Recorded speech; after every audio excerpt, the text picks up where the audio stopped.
Okay, if you've looked at all the previous videos, hopefully you understand a bit more about how clients and servers communicate and how the client uses the fetch method to send objects from the client to the server, and how it can also use the fetch method to wait for responses from the server and then to process those responses, the data in those responses, and then display them where appropriate in the client GUI.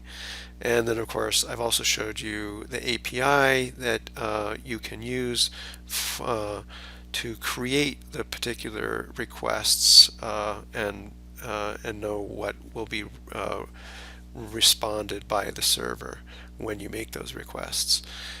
So to begin with, I just wanted to show you how I've coded the login, and you can just sort of look at this code and then put it in your own application and get it running. So the login HTML is located right here in this HTML file. You can see that it is, including the client.js JavaScript file where we're going to have our call to or make a fetch request to the login URL on the server. And then we have here the form itself. You can look at that, and there's an onClick method here which calls a login function. So we're going to have to put a login function in our client.js, which then calls a fetch method to send the data from the form to the server. And then there's also here a div with an ID message for displaying the message. So let's look at what's in client.js now associated with that login method. And if we just scroll down here is our login method.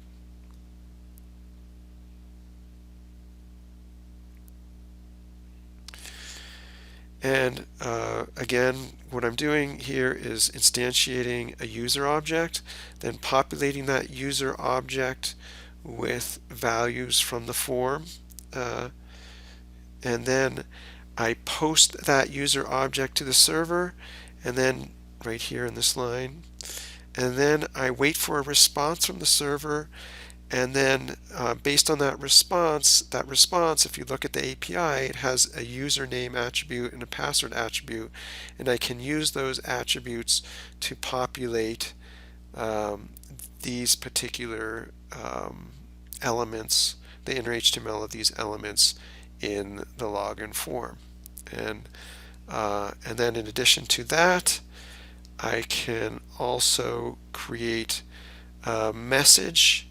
So if there's if the message is correct, if the login is correct, I display this message, and I'll show you I call this message function, and I'll show it to you in a second. And I display this message, stand by while we log you in. And then afterwards, again, if you look at the API, you can see this particular request documented.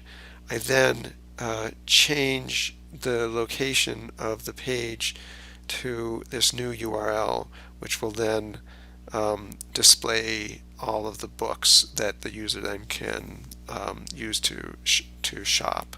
So now let's just look at the message function, which I think I put at the very end of this here.